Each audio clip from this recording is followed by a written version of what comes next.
Vamos continuar falando do mercado da NBA, porque essa deadline está bem movimentada e começando pela troca entre o Golden State Warriors e o Atlanta Hawks. Esse vai ser mais um daqueles vídeos onde não vai ter edição ali com imagens de jogadores, vídeos mais algo mais direto e objetivo para a gente comentar do que está acontecendo, período de trocas que se encerra nesse dia 5, tá? Bom, vamos começar então pelo Warriors, que estava desesperadamente buscando alguma coisa para algum jogador para ajudar o Stephen Curry. Eu tinha feito um vídeo recente, tanto lá no canal de Rebuilds no Bascazone quanto aqui, falando sobre a questão do Golden State Warriors. E como eu tava na dúvida sobre o que eles iriam fazer, se eles iriam esperar até a off-season para tentar um movimento mais agressivo, um movimento até que fosse mais trabalhado, para construir um time em torno do Stephen Curry nesse finalzinho de carreira dele, ou se eles iriam se movimentar agora, né, com mais urgência depois da lesão do Jimmy Butler. E eles se movimentaram. Claro que os torcedores do Golden State estavam esperando pelo Giannis Antetokounmpo, que esse jogador sim mudaria o patamar da franquia, porém eles não conseguiram.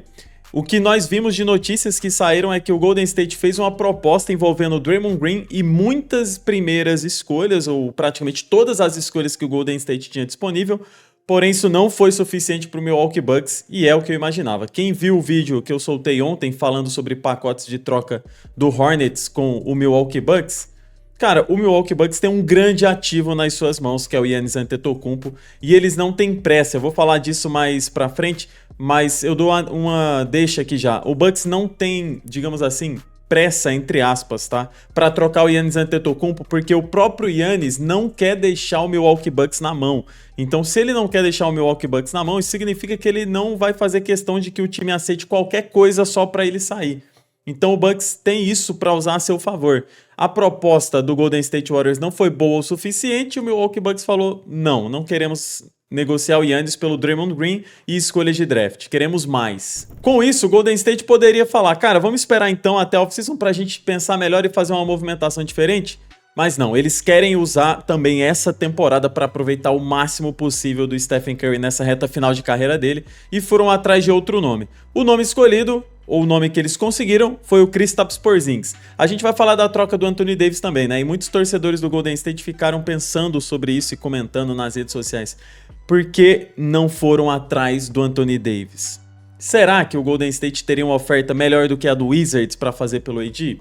Não sabemos. Será que o Dallas Mavericks se interessaria mais pela oferta do Golden State do que essa oferta feita pelo Wizards? Também não sabemos. O que sabemos é que o Golden State Warriors conseguiu Kristaps Porzingis enviando finalmente Jonathan Kuminga. Agora eu tô até ansioso para ver como vai ser o desenvolvimento da carreira do Kuminga, já que no Golden State ele não teve espaço suficiente para realmente mostrar todo o seu talento e todo o seu potencial.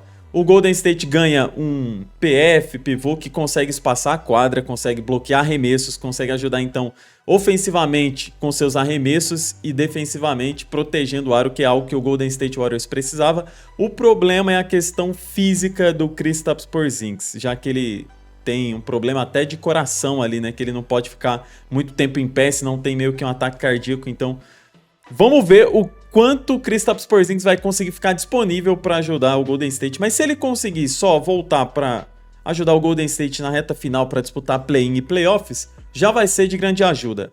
O detalhe é que o Golden State tem que conseguir estar vivo até lá. A segunda troca que eu gostaria de comentar aqui não é só uma, mas um pacote, né? Porque o Hornets conseguiu trazer o Tyus Jones e conseguiu trazer também o Coby White. Veio o Mike Conley também, porém o Mike Conley vai sair num buyout. E eu fiquei pensando, será que o Hornets tá trazendo guards? Já tinha o Sion James, já tem o LaMelo, já tem o Three-Man. Será que o Hornets está se enchendo de guard porque vai fazer mais alguma troca usando os guards que tem no time? Será que até mesmo o LaMelo Ball está no mercado nesse momento para que o Hornets traga um jogador mais de garrafão, enquanto vai usar o Coby White, vai usar o Tyus Jones, vai usar o Sion James? O Sexton saiu, beleza? Coby White, um grande nome, grande adição para o time do Charlotte Hornets. Coby White é um armador de nível titular na NBA hoje, então vai ser um excelente sexto homem. Porém, o Three-Man que a gente estava vendo em desenvolvimento, acabou-se, né? E aí eu fiquei realmente pensando, cara, pro Hornets estar trazendo armadores, alguma coisa vai acontecer. Não é possível que eles estão trazendo só pensando em uma provável lesão do LaMelo, se protegendo de não ter o LaMelo em algum momento. E a gente perdeu o Sexton, que era um cara mais defensivo.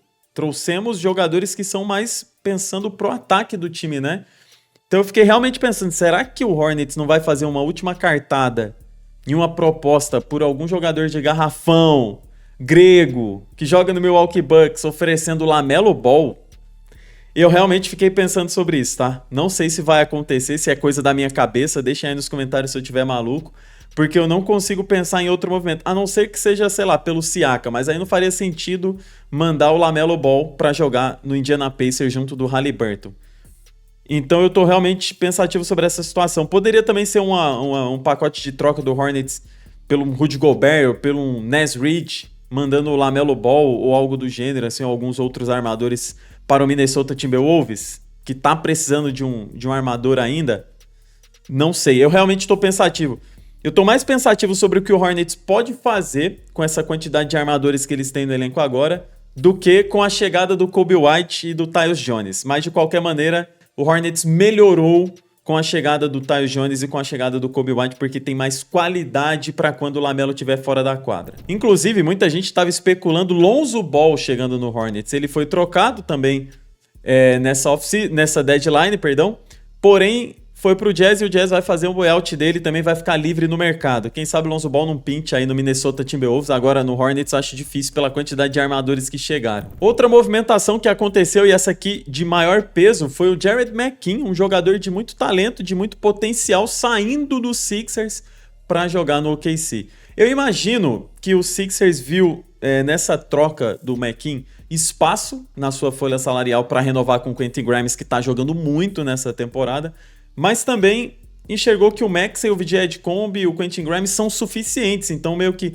não precisaremos do Jared McKean e conseguiram trocar ele por escolhas de draft com o Oklahoma City Thunder. Então, além da flexibilidade financeira que vai ser agregada com essa troca para os Sixers, algumas escolhas de draft chegaram para ajudar na construção desse elenco que já tem no Maxey como seu franchise player. Paul George suspenso, tem um vídeo falando sobre a suspensão dele aqui recente no canal. Joel Embiid voltando a jogar em um nível MVP, como a gente está acostumado, né? Fazendo sempre mais de 20 pontos, pegando sempre 10 rebotes. Estão jogando bem, mas o time é do Maxey e essas escolhas devem ajudar os Sixers a montar um time de bons role players em torno do VJ Edcombe e do Tyrese Maxey. Para o Oklahoma City Thunder, é mais um jogador que vai ajudar na rotação de um time que já tem uma rotação muito boa, né? Mas precisava, sim, de mais jogadores de impacto. E o McKean é um bom jogador, mostrou isso quando esteve saudável e disponível em quadra.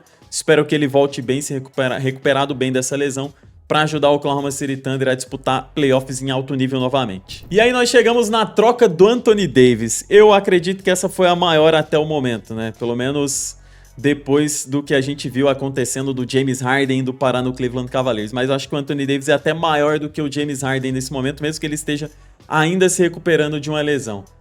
O Golden State Warriors sonhava com esse Anthony Davis, podemos dizer que o Charlotte Hornets sonhava com esse Anthony Davis, todos os times que precisavam de ajuda no garrafão sonhavam com Anthony Davis chegando. E aí quando você vê o que foi oferecido pelo Anthony Davis, você vê o Chris Middleton indo pelo Anthony Davis, você vê algumas escolhas ali também de draft indo parar pro Dallas Mavericks, aí você pensa, caramba, eu acho que o meu time poderia fazer uma proposta melhor. Mas o que acabou acontecendo foi surpreendente, porque o Anthony Davis sai do Lakers pro Dallas. É um downgrade em relação à mídia? É. Mas o Dallas é um time gigante também na NBA. Mas aí você vê o Anthony Davis saindo do Lakers pro Dallas e agora vai pro Wizards. Aí você vê, como torcedor do Dallas Mavericks, o Luka Doncic saindo pelo Anthony Davis e agora o que tá chegando pelo Anthony Davis é um Chris Middleton. Então fica uma interrogação na cabeça, né? Mas a gente sabe que o Anthony Davis ele vai sendo desvalorizado ao longo do tempo porque ele vai ficando mais velho e as suas lesões vão demorando cada vez mais a passar, a sarar. Porém, quando ele estiver saudável, vai ser fantástico. Trae Young, Anthony Davis, tenho certeza que eles vão se entender muito bem. Ainda tem o Alex Sarr, o Anthony Davis já deixou claro que ele não gosta de jogar de pivô, então vai poder continuar jogando de PF porque tem o Sarr para jogar de pivô. E ainda tem o Keyshawn George, Trey Johnson, então ficou um time bem interessante no Washington Wizards para quando estiverem saudáveis Trae Young e Anthony Davis. Imagino eu que para a próxima temporada eles vão incomodar bastante, né? Temos o Chicago Bulls entrando em rebuild, temos o Indiana Pacers passando por um semi-rebuild aí nesse período que o Haliburton tá lesionado, e vamos ter o Wizards subindo agora na tabela. O Bucks também vai passar por um rebuild. Então, alguns times que estavam disputando playoffs de maneira consecutiva, assim, para não errar a palavra, descendo agora para entrar num processo de rebuild, e times como Hornets, times como Wizards subindo na classificação, principalmente para a próxima temporada, quando todo mundo estiver saudável, com ritmo e com química, né? Realmente, a gente vai parar para assistir os jogos do Washington Wizards na próxima temporada, né? Depois de passar por uma fase excelente ali com o John Wall e Bradley Beal, depois Bradley Beal e Westbrook, agora sim o Washington Wizards vai ser uma ameaça nessa Conferência Leste, cara. Trae Young e Anthony Davis ainda desenvolvendo o Alex Sarr, Shaw George, Trey Johnson, Bilal Coulibaly. Uau! Quem diria que o Washington Wizards, com tão pouco tempo, com poucos movimentos, faria um time tão interessante para o futuro. E para o Dallas Mavericks fica a minha surpresa, porque quando chegou o Anthony Davis, eu fiquei pensando, cara, Cooper Flag, Anthony Davis, Kyrie Irving, Klay Thompson, esse time vai disputar o título nessa temporada. Porém, o Anthony Davis lesionado, o Kyrie Irving lesionado, o Klay Thompson tendo um dos piores inícios de temporada da sua carreira, o Dallas percebeu que não ia conseguir disputar nessa temporada e decidiu rápido reconstruir o time para que o Cooper Flag realmente seja a peça central desse time, não para hoje apenas, né, mas para o futuro. Então, provavelmente, o Kyrie Irving deve sair na off-season, né, já que é um jogador de muito valor e que eles não devem... Como que eu posso explicar? Eles não devem contar com o Kyrie Irving para ser a dupla do Cooper Flag para os próximos anos, né? Porque o Kyrie Irving já passou dos seus 32 anos. Passou? Deixa eu conferir a idade do Kyrie. Passou, tem 33 auns, tá? Então eu tinha ficado confuso porque esses dias eu vi um vídeo sobre ele no título do Cavs e aí eu vi que o quanto ele era jovem e aí por um momento eu pensei, será que eu fiz as contas certo? Mas tá certo, ele tem 33 anos, então imagina, o Cooper Flag chegando agora na NBA... Não vai dar certo, né? Trabalhar com um jogador de 33 anos para a próxima temporada com um cara de 19, 20 anos. Então imagino que também o Kyrie Irving deve sair no futuro, o Klay Thompson também deve sair na próxima off-season, se não forem negociados agora. E aí o Cooper Flag vai ser essa peça central. Então, torcedor do Dallas, vocês têm um jogador que já está mostrando que ele tem um talento absurdo, um potencial absurdo, fazendo mais de 30 pontos em jogos várias vezes nessa temporada, já como calouro ainda. Então o Dallas vai trabalhar com essas escolhas de draft para montar um time interessante em torno do Cooper Flag para o futuro. E aí a gente vai ver o Wizards, como eu mencionei, já subindo na tabela. No último vídeo que eu postei sobre as trocas, eu botei o James Harden na capa e esqueci de falar dele, tá? Mas fiz até um rebuild já com o James Harden no Cavs. Muita gente comentando e defendendo o Harden que dessa vez ele não pediu para sair. Mas ele próprio deu uma declaração dizendo que ele... tá muito feliz de ir pro Cleveland Cavaliers porque percebe que lá tá tudo certinho, front office certinho, jogadores certinho, e que ele ainda não tem um anel de campeão e que ele quer fazer de tudo para conseguir um anel de campeão. Então, mesmo que o Harden não tenha chegado pros dirigentes do time, não tenha brigado com eles, dessa vez parece que é uma saída em um ambiente melhor. Não foi o que ele fez no Houston, não foi o que ele fez no Sixers, não foi o que ele fez no Brooklyn Nets, então agora ele tá saindo pela porta da frente. Do Los Angeles Clippers, a gente pode colocar assim. Mas mesmo assim, não é verdade, não é totalmente verdade dizer que ele não pediu para sair, tá? Ele tem uma cláusula que pode vetar qualquer troca. Então, se ele está saindo é porque houve uma conversa onde ele entendeu que era melhor ele sair do time do que ele permanecer. Porque a diretoria podia chegar e falar, Harden, a gente tá pensando em negociar você. Ele poderia falar não. Então, eu imagino que talvez esteja certo falar que ele não pediu para sair, mas também não é mentira dizer que ele pediu para sair, porque houve um acordo onde ele falou, realmente é melhor que eu vá para outro time. E se ele ficasse no Los Angeles Clippers agora, ele disse que não queria sair sem que o Clippers ganhasse alguma coisa, né? Então, meio que assim, Clippers, vou te ajudar, tá? Vou sair agora, porque eu saindo agora, vocês conseguem ganhar alguma coisa comigo. E aí realmente ganharam, né? Ganharam o Darius Garland, que não conseguiriam contratar ele diretamente.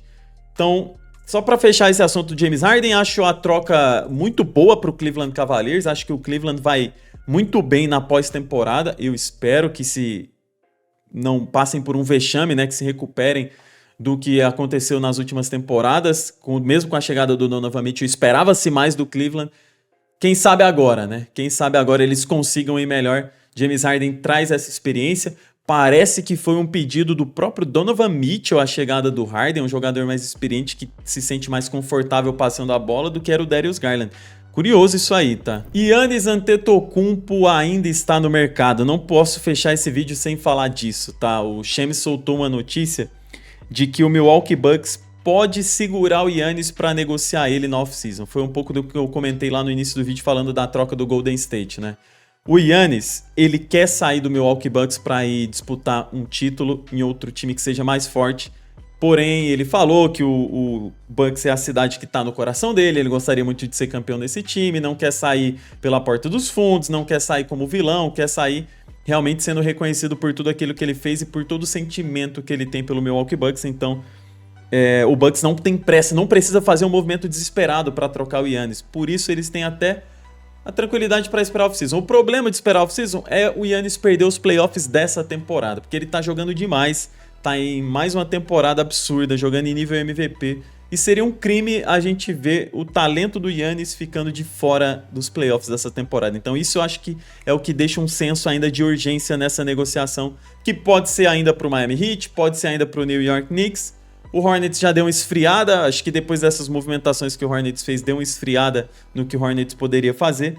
Mas quem sabe, né? Quem sabe a gente acorde no meio da tarde aí pra você que gosta de dormir um soninho depois do almoço, porque acho que a trade deadline fecha às 5 horas da tarde, então quem sabe você desperte no meio da tarde aí com o Giannis Antetokounmpo trocado ou pro Heat, ou pro Knicks, ou pro Wolves, ou pro Charlotte Hornets. Inclusive, os dois times que eu recomendo vocês ficarem mais de olho nas notícias sobre eles é o Miami Heat e o Minnesota Timberwolves, porque são times que ainda precisam fazer alguma coisa para definir o rumo deles para esse restante de temporada, tá? O Wolves precisa principalmente de um armador e o Miami Heat tem o Tyler Hero, tem o Kelly Ware e tem escolhas de draft para trabalhar numa proposta ainda final pelo Giannis Antetokounmpo. Vamos ficar de olho no que vai acontecer. Para quem quiser ver reconstruções com esses times e as trocas que estão acontecendo, tô postando lá no canal Basca Zone, beleza?